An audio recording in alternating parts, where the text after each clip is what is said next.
அன்பின் பிதாவே, இந்த காலை வேலைக்கா உமக்கு நன்றி செலுத்துகிறோம். ஆண்டவரே, மை ஸ்தோத்தரிக்கிறோம், துதிக்கிறோம், நன்றி செலுத்துகிறோம். முழு மனதோடு மை ஸ்தோத்தரிக்கிறோம். ஆண்டவரே, ஸ்தோத்திரம் ஆண்டவரே. அப்பா, மை துதிக்கிறோம், ஸ்தோத்தரிக்கிறோம். சுத்த இருதயத்தை விரும்புகிறவனுடைய உதடுகள் இனிமையானது என்று சொல்லப்பட்டிருக்கிற வேத வசனத்தின்படி ஆண்டவரே, நாங்க இனிமையான வார்த்தைகளை பேச இந்த நாள்ல எங்களுக்கு கிருபை செய்யுங்க. இந்த நாளின் வேத தியானத்தை எங்களுக்கு ஆசீர்வதித்து தாங்க. நேசிக்கிற இயேசு கிறிஸ்துவின் இனிய நாமத்தில் கேட்கிறோம் பிதாவே, ஆமென். 1 சாமுவேல் 2வது அதிகாரம் 11வது வசனம். பின்பு எல்கானா ராமாவில் இருக்கிற தன் வீட்டிற்கு போனான். ஆலயத்துக்கு வந்து அன்னாள் தன்னுடைய மகனான சாமுவேலை ஏலியின் இடத்துல விட்டுட்டு இப்ப வீட்டுக்கு திரும்பிட்டாங்க. அந்த பிள்ளையோ ஆசாரியனாகிய ஏலிக்கு முன்பாக கர்த்தருக்கு பணிவிடை செய்து கொண்டிருந்தான். ஆலயத்தில இருந்து கர்த்தருடைய பணிவிடை சாமுவேல் செய்து கொண்டிருந்தார். ஏலியின் குமாரர் பேலியாளின் மக்களாய் இருந்தார்கள். அவர்கள் கர்த்தரை அறியவில்லை. ஏலி ஆசாரியன், ஆலயத்துல பணி செய்கிறவன். ஆனா அவனுடைய பிள்ளைகள் பேலியாளோட பிள்ளைகளா இருந்தாங்க.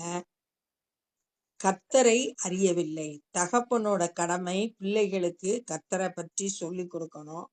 ஆனா ஏலி தன்னுடைய கடமையிலிருந்து தவறிட்டாரு. பிள்ளைகளுக்கு கர்த்தரை பற்றி சொல்லி கொடுக்கல.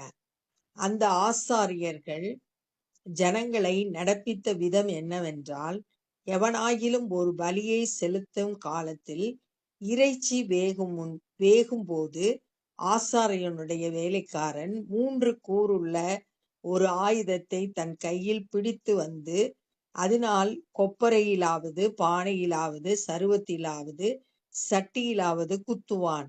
அந்த ஆயுதத்தில் வருகிறதெல்லாம் ஆசாரியன் எடுத்துக்கொள்ளுவான். அப்படி அங்கே சீலோவிலே இருக்கிற இஸ்ரவேல் வேலருக்கெல்லாம் செய்தார்கள். கொழுப்பை தகனிக்கிறதற்கு முன்னும் ஆசாரியனுடைய வேலைக்காரன் பலியிடுகிற மனுஷனை நோக்கி, ஆசாரியனுக்கு பொரிக்கும்படி இறைச்சி கொடு, பச்சை இறைச்சியாக அல்லாமல் அவித்ததை உன் கையில் வாங்குகிறதில்லை என்பான். என்ன சொல்றாங்கன்னா, அங்க வேக வச்சுக்கிட்டு இருக்கப்பயே ஆயுதத்தை குத்தி எடுத்துடுறாங்க. ஜனங்கள் சொல்றாங்க, கொழுப்பு தகனிக்கப்படட்டும், அதுக்கு முன்னாடி எடுக்க வேண்டாம் சொல்றாங்க. அதை இவங்க கேட்கறது இல்ல. வேக வைக்கிறதுக்கு முன்னாடி பச்சை கறியா கொடுத்துரு, நாங்க பொரிச்சுக்கிறோம் அப்படின்னு சொல்லிட்டு தங்களோட ஆண்டவருக்கு கொடுத்த அந்த பலிய தங்களோட இஷ்டப்படி அதை எடுத்துக்கிறத அபகரிச்சு கொள்றத இங்க நம்ம வாசிக்கிறோம். அதற்கு அந்த மனுஷன், இன்று செய்ய வேண்டியபடி முதலாவது கொழுப்பை தகனிக்க விடட்டும், பிற்பாடு உன் மன விருப்பத்தின்படி எடுத்துக்கொள் என்று சொன்னாலும் அவன் அப்படியல்ல, இப்பொழுதே கொடு, இல்லாவிட்டால் பலவந்தமாய் எடுத்துக்கொள்ளுவேன் என்பான். இப்ப உடனே கொடு, கொழுப்பெல்லாம் தகனிக்க வேண்டாம், பச்சையா என்கிட்ட கொடுத்துரு அப்படின்னு சொல்லிட்டு, நீ கொடுக்கலைன்னா நானா எடுத்துக்குவேன் அப்படின்னு சொல்லிட்டு ஒரு முரட்டாட்டமான ஒரு வாழ்க்கையை இங்க பாக்குறோம். ஆதலால் அந்த வாலிபரின் பாவம் கர்த்தருடைய சந்நிதியில் மிகவும் பெரியதாய் இருந்தது. மனுஷர் கர்த்தருக்கு காணிக்கையை வெறுப்பாய் எண்ணினார்கள். அந்த வாலிபர்கள் யாருன்னா, ஏலியோட பிள்ளைகள் செய்த பாவம் கர்த்தருடைய சந்நிதியில் பெரியதாய் இருந்தது. ஆண்டவர் எல்லாவற்றையும் பார்த்து கொண்டிருக்கிறாரு. அவர் சந்நிதியில் அது பெருசா இருக்கு. மனுஷருக்கெல்லாம் காணிக்கை படைக்கிறதுனா வெறுப்பாயிடுச்சு. ஏன்னா இவங்க முதலே அதை அபகரிச்சுக்கிடுவாங்க அப்படின்றதுனால. சாமுவேல் என்னும் பிள்ளையாண்டான் சணல் நூல் ஏபோத்தை தரித்தவனாய் கர்த்தருக்கு முன்பாக பணிவிடை செய்தான். சாமுவேல் சணநூல் ஏபோத்து ஆசாரியர்களுக்குரிய உடை. யாத்ராகமம் 39வது அதிகாரம் 2வது வசனத்திலையும், யாத்ராகமம் 28வது அதிகாரம் 6வது வசனத்திலையும் அது எப்படி ஏபோத் செய்கிறது, அந்த ட்ரெஸ்ஸை எப்படி செய்யணும்ன்றது சொல்லப்பட்டிருக்கு. அந்த ஏபோத்தை சாமுவேல் தரித்து கர்த்தருக்கு பணிவிடை, அதுக்குரிய ட்ரெஸ்ஸை போட்டு கர்த்தருக்கு பணிவிடை செய்தான்.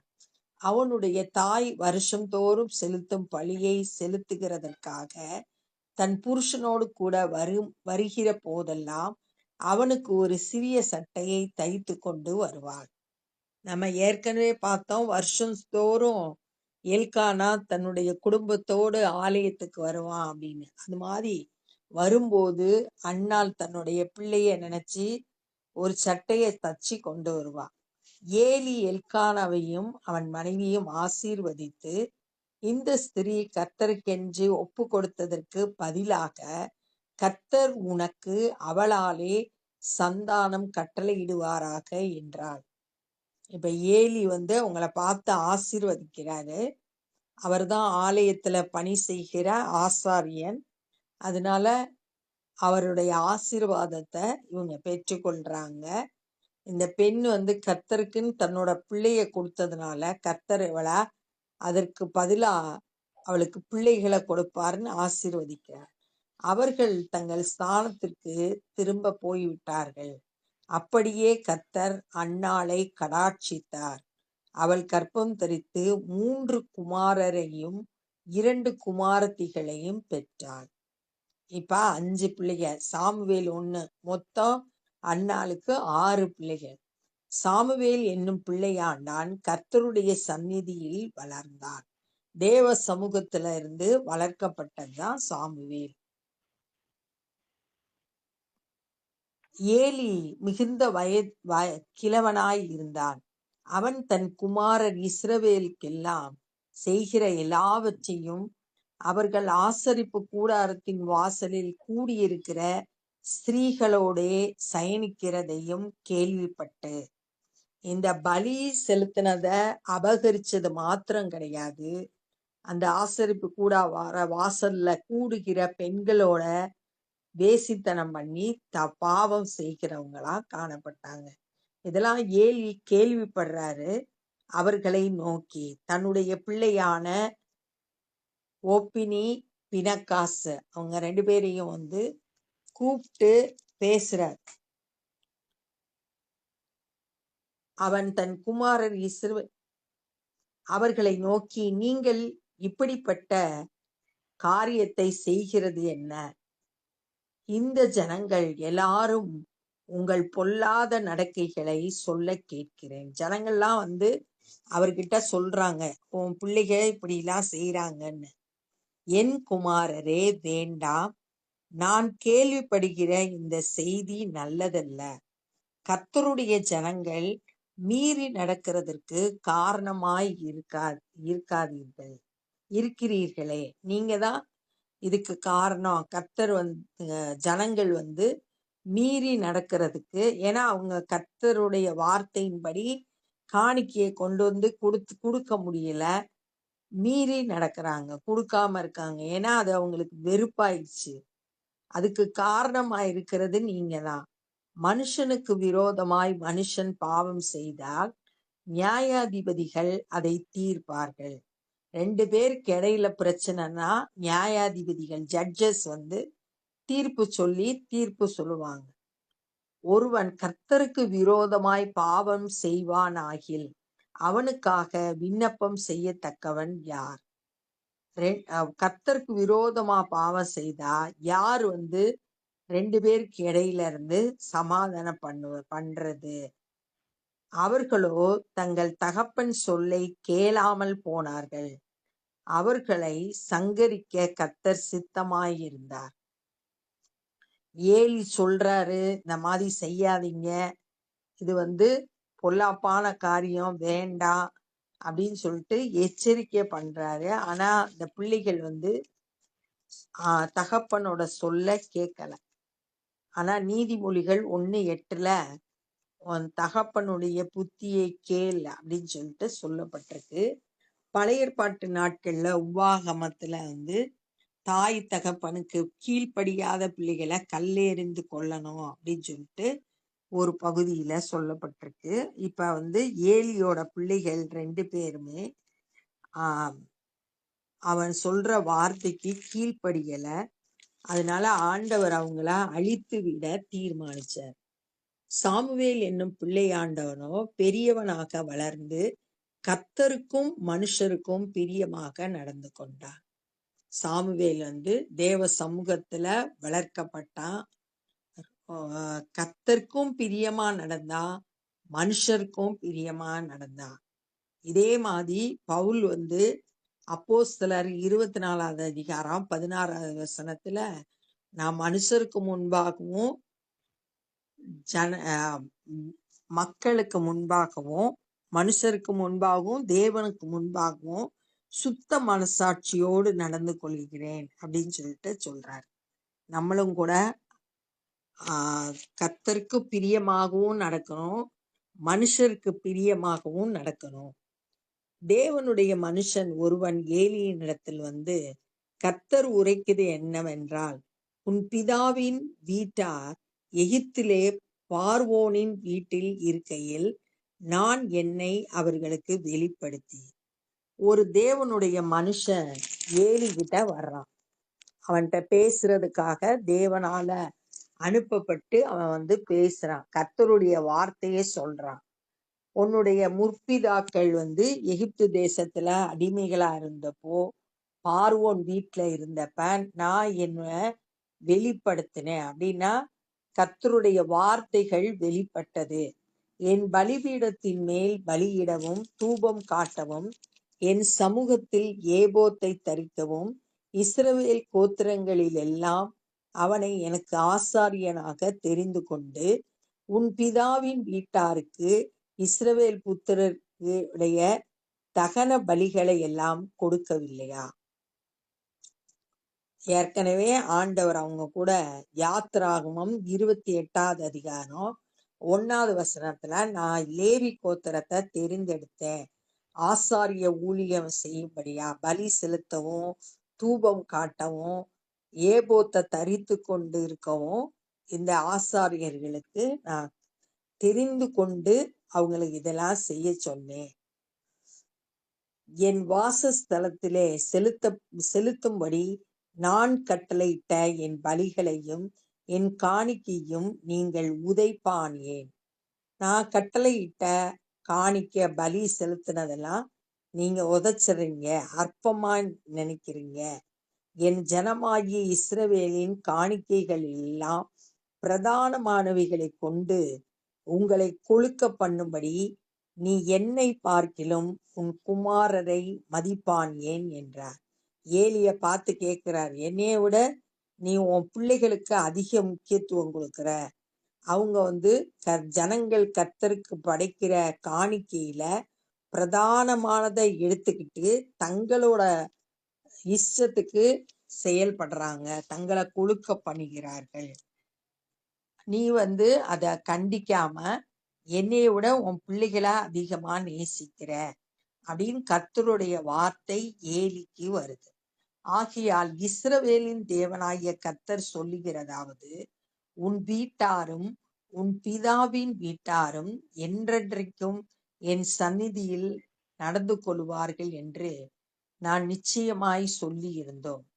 ஏற்கனவே ஆண்டவரோட வார்த்தை என்ன சொல்லியிருக்குன்னா, உன் வீட்டாரும் பிதாவின் வீட்டாரும் லேவி கோத்திரத்தார் என்னோட சந்ததியில வேலை செய்வாங்க அப்படின்னு நான் சொல்லியிருந்தேன். இனி அது எனக்கு தூரமாய் இருப்பதாக. என்னை கனம் பண்ணுகிறவர்களை நான் கனம் பண்ணுவேன், என்னை அசட்டை பண்ணுகிறவர்கள் கனஈனப்படுவார்கள் என்று கர்த்தர் சொல்லுகிறார்.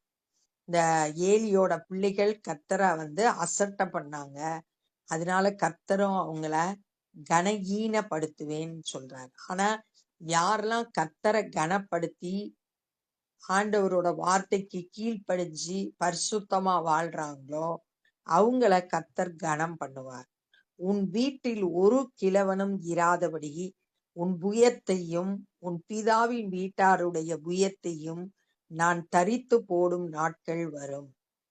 ஒரு வயசான கிழவனும் உன் வீட்டுல இருக்க மாட்டாங்க, ஏலிய பார்த்து ஆண்டவர் சொல்றாரு, உன் புயமும் உன் பிதா வீட்டாருடைய புயமும் வெட்டி போடப்படும். புயமுன்றது சென்த்தை குறிக்குது. சென்த் இல்லாம போயிருவீங்க. இஸ்ரவேலுக்கு செய்யப்படும் சகல நன்மைக்கு மாறாக என் வாசஸ்தலத்திலே உபத்திரவத்தை காண்பாய். ஒருபோதும் உன் வீட்டில் ஒரு கிழவனும் இருப்பதில்லை. வயதானவங்க யாரும் இருக்க மாட்டாங்க. நன்மைக்கு பதிலா உபத்திரவத்தை உன்னோட வீட்டுல காண்ப. என் பலிபீடத்தில் சேவிக்க நான் உன் சந்ததியிலே நிர்மூலமாகாதவர்களோ உன் கண்களை பூத்து போக பண்ணவும் உன் ஆத்துமாவை வேதனைப்படுத்தவும் வைக்கப்படுவார்கள். இந்த பலிபீடத்தை சேவிக்க அவருடைய சந்நிதியில நிர்மூலமாகாம இருக்கிற ஒரு கூட்டம் இருக்காங்க. அவங்க உன்னோட ஆத்துமாக்கு வேதனையை கொடுக்கிறவங்களா இருப்பாங்க. உன் வம்சத்தில் உள்ள யாவரும் வால வயதிலே சாவார்கள். சின்ன வயசுலே செத்து போயிடுவாங்க. கிழவன் யாரும் இருப்பதில்லை. ஓப்பினி பினகாஸ் என்னும் உன் 2 குமாரர் மேல் வருவது உனக்கு அடையாளமாய் இருக்கும். நான் சொன்ன வார்த்தைக்கு அடையாளம் என்னன்னா, 2 பிள்ளைக வாழ்க்கையில நடக்கிறது. அவர்கள் இருவரும் ஒரே நாளில் சாவார்கள். ஒரே நாள்ல செத்து போயிடுவாங்க. நான் என் உள்ளத்துக்கும் என் சித்தத்திற்கும் ஏற்றபடி செய்யத்தக்க உண்மையான ஒரு ஆசாரியனை எழும்ப பண்ணி அவனுக்கு நிலையான வீட்டை கட்டுவேன். அவன் என்னால் அபிஷேகம் பண்ணப்பட்டவனுக்கு முன்பாக சகல நாட்களும் நடந்து கொள்ளுவான். இப்ப ஆண்டவர் ஏலிய அவனோட குடும்பத்தார தள்ளி விட்டு தன்னுடைய இருதயத்துக்கும் தன்னுடைய சித்தத்துக்கும் ஏற்ற, இங்கிலீஷ் பைபிள்ல ஹார்ட் மைண்டு அப்படின்னு சொல்லியிருக்கு, அதுக்கு ஏற்ற ஒரு உண்மையான ஆசாரியனை ஆண்டவர் எழும்ப பண்ணி அவனுக்கு நிலையான வீட்டை கட்டுவேன் அப்படின்னு வாக்கு பண்றாரு. அந்த நாட்கள்ல அதுக்கப்புறம் சாமுவேல் ஆசாரியராயிருந்து ஜனங்களை வழி நடத்தி சென்றாரு. இது பின் நாட்கள்ல இயேசு கிறிஸ்து பிரதான ஆசாரியராய் இருந்து ஜனங்களுக்காக பரிந்து பேசினத எபிரேயர் 7வது அதிகாரம் 12-17 வரைக்கும் உள்ள வசனங்கள் சொல்லப்பட்டிருக்கு. இயேசு கிறிஸ்துவை குறித்து தீர்க்க தரிசனமாய் சொல்லப்பட்ட வார்த்தைகள். அப்பொழுது உன் வீட்டாரில் மீதியாய் இருக்கிறவன் எவனும் ஒரு வெள்ளி பணத்துக்காகவும் ஒரு அப்ப துணிக்கைக்காகவும் அவனிடத்தில் வந்து பணிந்து, இந்த உண்மையான ஆசாரியனை கர்த்தர் ஏற்படுத்தும் போது மீதமுள்ள ஏலியோட சந்ததி ஒரு வெள்ளி பணத்துக்காகவும் ஒரு அப்ப துணிக்கைக்காகவும் எங்களுக்கு கொஞ்சம் அப்பம் சாப்பிட யாதொரு ஆசாரிய ஊழியத்தை என்னை சேர்த்து கொள்ளும் என்று கெஞ்சுவான். ஏதா அவங்களுக்கு கொடுக்கப்பட்ட அந்த வேலையை இழந்துட்டாங்க. இப்ப கடைசியில ஒரு சின்ன வேலைனால எங்களுக்கு கொடுங்க அப்படின்னு சொல்லிட்டு கெஞ்சுறாங்க போய் என்று சொல்லுகிறார்கள் என்றான். அந்த தீர்க்கதரிசி மூலம் கர்த்தருடைய வார்த்தை ஏலிக்கு வந்ததை நம்ம இங்க பாக்குறோம். அப்ப இந்த நாள்ல என்ன கற்றுக்கொண்டோம் அப்படின்னா, ஏலி வந்து பிள்ளைகள் வந்து பொல்லாதவங்களா இருந்தாங்க. காணிக்கைய அபகரிச்சாங்க. அது மாத்திரம் இல்ல, பெண்களோடு தவறா நடந்துகிட்டாங்க. அப்ப வந்து ஒவ்வொரு வருஷமும் எல்கானாவும் அண்ணாலும் ஆலயத்துக்கு வரும்போது ஒரு சின்ன சட்டை தச்சு கொண்டு வந்து சாமுவேலுக்கு கொடுப்பாங்க. சாமுவேல் வந்து கர்த்தருடைய சந்நிதியில வளர்க்கப்பட்டான். அவன் வந்து தேவனுக்கும் மனுஷருக்கும் பிரியமா நடந்து கொண்டான். அந்த ஏலி தன்னோட பிள்ளைகளை கூப்பிட்டு சொல்றாரு, நீங்க இந்த மாதிரி தவறா நடக்க கூடாது அப்படின்னு சொல்லிட்டு சொல்றாரு. ஆனா அந்த வார்த்தைய அவங்க கேட்கல. அதுக்கப்புறம் வந்து ஒரு தேவ மனுஷன் வந்து ஏலி கிட்ட பேசுறாரு. சந்ததிக்கு வந்து தூபங்காட்டுற வேலையும் ஏபோத்து தரித்திருக்கவும் பலி செலுத்தவும் வேலையை கொடுத்தேன். ஆனா வந்து நீங்க சரியா நடந்துக்காதனால இனி நீங்க அந்த ஆசாரிய வேலைய செய்வதில்ல அப்படின்னு சொல்லிட்டு சொன்னாங்க. சொல்லி என்ன கனம் பண்றவங்கள நான் கனம் பண்ணுவேன், என்ன அசட்டை பண்றவங்கள நான் கனஹீனப்படுத்துவேன் அப்படின்னு சொல்லிட்டு உன்னோட சந்ததியில யாரும் கிழவனா வர வரைக்கும் இருக்கிறது இல்ல, வாலிப வயதிலே மரித்து போயிருவாங்க. அதற்கு அடையாளமாக உன்னோட 2 பிள்ளைகளும் ஒரே நாள் மரித்து போயிருவாங்க. நான் என்னோட உள்ளத்துக்கும் என்னோட சித்தத்துக்கும் ஏற்ற உண்மையான ஒரு ஆசாரியனை எழுப்புவேன் அப்படின்னு ஆண்டவர் பேசுறாரு. ஏலி கிட்ட சொல்றாரு. ஆனா மீதம் உள்ள உன்னுடைய சந்ததியார் வந்து இந்த உண்மையான ஆசாரியனிடத்துல வந்து நாங்க சாப்பிடும்படி கொஞ்சம் ஆசாரிய வேலைனாலும் எங்களுக்கு கொடுங்க அப்படின்னு சொல்லிட்டு கெஞ்சுற நிலைமை ஏற்படும் அப்படின்னு சொல்லிட்டு சொல்றத இந்த நாள்ல தியானித்தோம். இயேசு கிறிஸ்து நமக்கு பிரதான ஆசாரியரா இருக்காரு, நமக்காக பலி செலுத்தி நமக்காக பரிந்து பேசுறவரா இருக்காருன்றத தியானிச்சோம். இப்ப நம்ம ஜெபம் பண்ண போறோம். அன்பின் பிதாவே, இந்த நாள்ல நாங்க கற்றுக்கொண்டது வேத பகுதிக்காய் நன்றி செலுத்துகிறோம். ஏலியோட பிள்ளைகள் துணிகரமா பாவம் செய்து தங்களுக்கு கொடுக்கப்பட்ட ஆசீர்வாதத்தை இழந்ததை இந்த நாள்ல நாங்க தியானித்தோம். நாங்களும் கூட உமக்கும் மனுஷருக்கும் பிரியமாய் நடந்த சாமுவேலை போல பயபக்தியாய் நடக்க எங்களை இந்த காலை வேளையில அர்ப்பணிக்கிறோம். இந்த நாள்ல சுவிசேஷ பணி செய்கிறவங்களை உடைய கரத்துல எடுத்து பயன்படுத்துங்க. நாங்களும் உடைய பணியில எங்களால் இயன்றதை செய்ய கிருபை தாரும். எல்லா துதி கன மகிமை உமக்கே செலுத்துகிறோம். நேசிக்கிற இயேசு கிறிஸ்துவின் இனிய நாமத்தில் கேட்கிறோம் பிதாவே, ஆமென். என் ஆத்துமாவே கர்த்தரை ஸ்தோத்திரி, என் முழு உள்ளமே பரிசுத்த நாமத்தை ஸ்தோத்திரி.